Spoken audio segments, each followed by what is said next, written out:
today in Rich in Relationship. We're going to talk about how husbands and wives can both lead in complementary ways without stepping on each other's toes too much. And the question is, how do you know when to lead? And how do you know when they should lead? Because the truth is, a ship can only have one captain. However, the ship of your lives actually isn't one ship. It's multiple ships. Welcome to another episode of Rich in Relationship. I'm Rich Heller. I'm your host, and today we're talking about leading together and yet separately. And I want you to know this is something I've been working on in my own home for years, and it is something I've helped countless couples with. Because the truth is, a ship can only have one captain. However, the ship of your lives actually isn't one ship. It's multiple ships. Your life is made up of multiple ships. I want you to get this concept right now. There isn't one ship of marriage. There are multiple ships. There is the ship of your individual lives. There is the ship of your relationship. There is the ship of how you interact with your immediate family, your children. There's the ship of how you interact with your local community. There's the ship of how you interact at work. There's the ship of, it's lots of ships. And since there's lots of ships, there can be lots of leaders. And the question is, how do you know when to lead? And how do you know when they should lead? And how do you support one another when you know that? Men in particular struggle with when to take charge or when to step back. We've done a couple of episodes on this. Just for those of you who haven't heard those episodes, in a nutshell, because we live in a society where men and women are developing equality. It's probably the best way to put it. And we're stepping out of a society where men were in charge, quote unquote. The lines are not as clear as maybe they could be. Whenever we're stepping into something new, the boundaries may not be as clear. And what this podcast series is about right now is helping you to clarify those lines. So men in particular don't always know when to step in. They have a tendency to either step in too hard or at the wrong times, or to stay out at the wrong times. And the truth is, though it's really comfortable to allow the other person to lead, right? Who doesn't want to be taken care of? It's not good for you. It's not good for them, and they won't like it. And ultimately, you don't like it. We are all meant to be leaders. Maybe we're not meant to be Winston Churchills or any other leader you can think of, but we're all meant to take the lead in our own lives. And there are times when we're meant to take the lead in whatever group that we're in. And today we're talking about the group of your family. There's really two types of leadership. And I want to be really clear, even though I have a tendency to talk about men as being one way and women as being another, men have feminine sides, women have masculine sides. I'm speaking in broad generalizations. And I just want you to get that there are exceptions to plenty of exceptions to generalizations. But for the purpose of talking about this topic, I tend to talk in broad generalizations. And so I just want you to think, if I'm talking about men, I want you to think about masculine qualities. If I'm talking about women, I want you to think about feminine qualities. And if you're a man, I want you to really get that not only do you have a feminine side, but you need to get in deep with that feminine side, explore it, expand it, and learn how to use it. This is the emotionally intelligent side of you. And women, I want you to get it. If I'm talking about men being trains on tracks and being goal-oriented, you definitely have that side in you, and you've probably developed it far better than your partner has because you've been working in a misogynistic, male-dominated society your whole life, and so you've mastered that in order to compete in that ecology. All right, so that said, there's actually many types of leadership, but speaking from masculine and the feminine, there's direct leadership and relational leadership is what we're going to talk about today. And the truth is that both are essential, not just for a thriving partnership, but for a thriving family or a thriving world. Let's talk world first. Have you noticed that we live in a world where we can feed so many more people than we ever thought it was possible. And we're poisoning ourselves at the most rapid rate of any time in the history of humanity. Have you noticed that? And it's because we were super directional about we've got to produce food, we've got to produce comfort, we've got to produce luxury. We're super directional about that. And we weren't ecological while we were being directional. Ecological meaning what's the impact going to be on the environment? What's the impact of the environment on us? The feminine side tends to be more ecological. The masculine side tends to be more directional or goal-oriented, if you will. And so we've lived in a society that's been dominated by the masculine goal-oriented mindset for a long time. We are, thank God, moving into a time when the feminine will also be equal to, and so that we can finally balance out some of these imbalances. Well, not only is that happening in our relationship with the planet, but the relationship with the planet is a direct mirror of what's happening in your marriage. And you say, no, not my marriage. No, I am so enlightened. That couldn't be. But I'm telling you, no matter how enlightened you are, we're all in a process of becoming. And so we're not there yet. Or maybe you're saying, Rich is full of crap. And that's okay too. Just listen to what I had to say and take it with a grain of salt if that's where you're coming from. Today, we're going to cover practical steps on how to start leading in your strength, not just leading directionally, but leading ecologically. So, and if you're a man, what that means is how to be a leader in your marriage, which we talked about a lot in the last podcast episode, and allow your wife to lead also so that you are balancing each other and growing each other as leaders. So that when you lead, she helps you with the ecology. When she leads, you help her with the direction as much or as little as you both need. That's what this is about. It's about leading together and yes, separately. That's what we've been saying. You don't have to, guys, take full control, and you don't have to step back completely.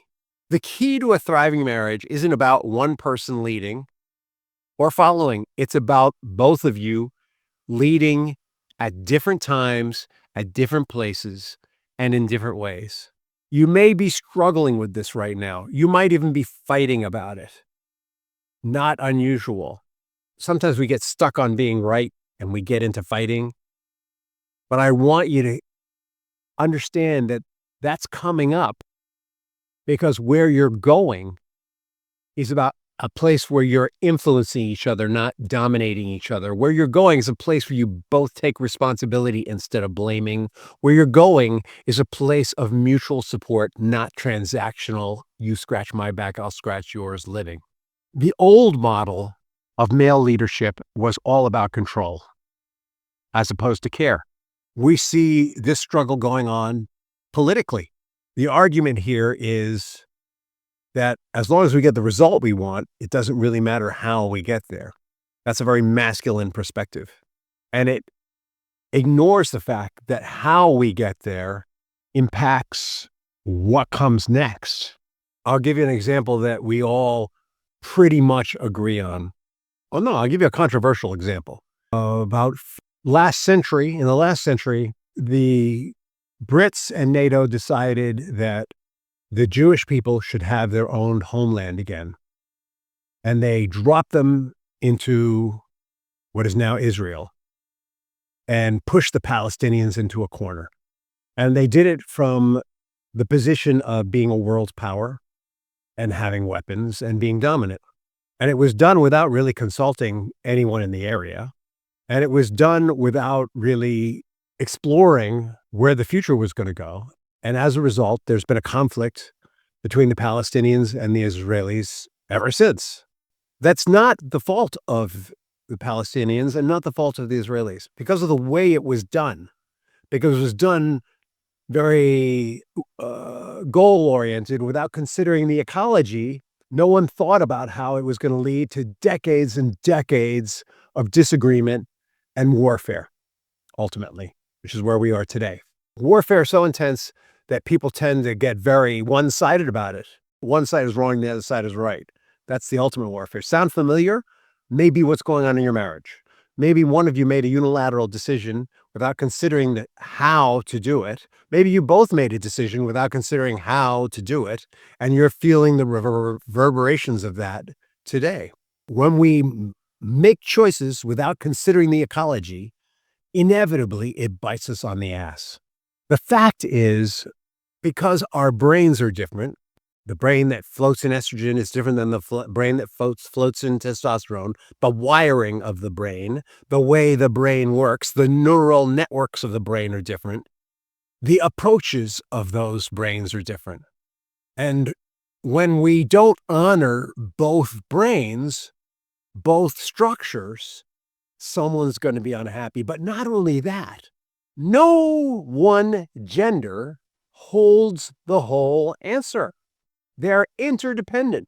That masculine energy of, you know what, let's start a Jewish state back in the, where it all started. Let's just get this done. We've got the guns. We've got the boats. We've controlled the territory. Let's just get it done without thinking about the long-term reverberation of that decision and without negotiating or allowing anyone else to have a voice, even the Jewish people, without creating an environmental, ecological, and I'm not talking about the plants, I'm talking about the emotional environment, without creating a dialogue, the reverberations, the blowback of that decision are still acting themselves out today. Another example would be World War I. When World War I ended, the Allies imposed sanctions and rules on Germany that were an incredible hindrance and made the German people feel less than. And it was those were the seeds that led to World War II. The German people eventually rebelled and exploded out of that box. At the end of World War II, the Allies did a better job, and Germany is part of the alliance today. Different approaches. They learned the lesson of World War I and brought it to World War II. All right. The question is, men, are you going to learn the lesson of World War I? Women, are you going to learn the lesson of World War I and make sure that you're heard? Make sure that your man knows that you have a different and sometimes better way of doing things. Relational leadership, feminine energy, the feminine side is about emotional intelligence. Emotional intelligence is a great word. Let me tell you what it really means. It means not only do you know what the other person's shoes look like, but you have an idea what it might feel like for them to walk in those shoes. That's what emotional intelligence is. When we approach things with emotional intelligence, when we attempt to understand the complexity of the emotional ecology, when we foster connection in the process of understanding that complexity through the lens of, I have an idea what it might be like to walk in those shoes, everything is different. And that, my friends, is the missing piece in most marriages. However, when we allow that side to dominate and we're not directional, we lose sight of the future. When we get stuck in emotional intelligence, and navigating complexities and fostering connection, and what happens is we have a place we want to go to, but we're so afraid to upset the ecology, the emotional ecology. This is so good. We work so hard to make this so good. What if we upset it? If we don't have the vision that that goal is going to be good for everyone, and that emotional ecology it'll come apart some, but it'll come back together stronger. If we're afraid to move forward because we're comfortable with where we are, that doesn't work either. What works is a balance between the goal and the ecology. You see the reverse of this in divorce. Some people, when they get divorced, are afraid to follow through on the divorce because they don't want to disturb the emotional ecology, but they're miserable in their marriage. That's another example. All right. So when one person leads too much or too little, the relationship falls out of balance. Knowing when to lean in or step back keeps the relationship strong. And go to the last episode to hear more about this. Men who try to control every aspect of the relationship, you guys are screwed. You got to get that your wife knows things about the kids, about your extended family. Your wife knows things about your job that maybe you don't, because she has a grasp of the emotional ecology that you don't. Her level, the female brain is wired for emotional intelligence. And so it can go deeper. I'm not saying that all women do. I'm saying it has the capacity to go deeper. The male brain is wired for goal-oriented work, so it can go deeper with that. I'm not saying it always does.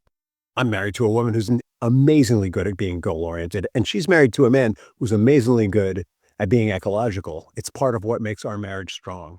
When men disengage and expect their wife to handle everything, balls get dropped. The ball that I see get dropped most is what happens after the kids grow up. The mother will tend to focus on the well-being of the kids, the well-being of the kids, the well-being of the kids. All of a sudden, the man just says, all right, you just make all the choices because you get this. I'll just keep working and supplying money, and, I'll go off and drink with the fellas and watch football, and I'll, lead my masculine fantasies over there. Occasionally we may be intimate, but we'll lead parallel lives. The kids go to college, and the wife is like, why am I married to you? And the husband's like, why am I married to you? Because they don't have a place. He has not driven the next step of the journey, which is, honey, we are guardians of our children and their children. Honey, we need to create the structure so that our children's children know each other. Honey, we need to create the financial freedom for our children so they don't have to struggle the way that we do. But at the same time, we need to make sure that they don't take that financial freedom for granted. When men fail to step in, very often the marriage will fall apart when the kids move on. When women fail to step in, the marriage falls apart even if you stay together.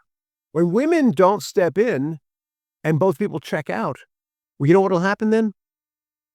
Is typically that's when the man divorces the woman and finds a younger woman, because the guy is so used to being in charge and getting what he wants. And at 50 or 60, he's now struggling. Is he still virile and strong? He needs to go out and get a younger trophy wife who will do what he says. That's typically how that goes. Here's how the two of you can navigate this together. Number one, you both need to identify your personal strengths, because your personal strengths are going to speak a lot to the areas that you lead in. You need to also identify your natural genetic strengths. That's going to be what's been handed to you by your grandparents, your parents. It probably has a lot to do with the kind of body you're born into, regardless of what gender you think you really are. If it's not that body still is going to drive a lot of how you do that because of testosterone and estrogen-based brains. You both need to have a conversation about your strengths. You both need to have an understanding about who is going to lead in what areas. And when there's conflict about how to lead in a certain area, there are going to be times when you're going to bow to their strengths. And in the instance where one is not willing to bow to the other's strengths, and the other is absolutely certain that there's a principle that must be honored here, that other may need to lead anyway in a way that is gentle, caring, compassionate, ecologically sound. You need to support one another's leadership without trying to fix it, without trying to take it over. And those four qualities, identifying, conversing, leading in your areas of strength, and supporting each other as leaders, those four steps are going to create synergy in your marriage like you would not believe. When it's clear who's leading where, and the person who's leading is leading in their strength, more will happen in your marriage and individually than you ever dreamed of. True partnership in marriage doesn't mean losing leadership. It means expanding yourself as a leader in your individual life and in your marriage. When both partners step into their strengths, the marriage becomes resilient, joyful, fulfilling, and bam, prosperous. Prosperous meaning more than money, meaning filled with joy, filled with happiness, filled with everything, spiritual growth, emotional growth, out of the park sex even, all of that. Might not happen right away. You got to work towards it, but you can get there. You want to learn more about shared leadership in your marriage? Go to richinrelationship.com and check out the resources that we have there. Thank you for listening. Have a wonderful day and an amazing tomorrow.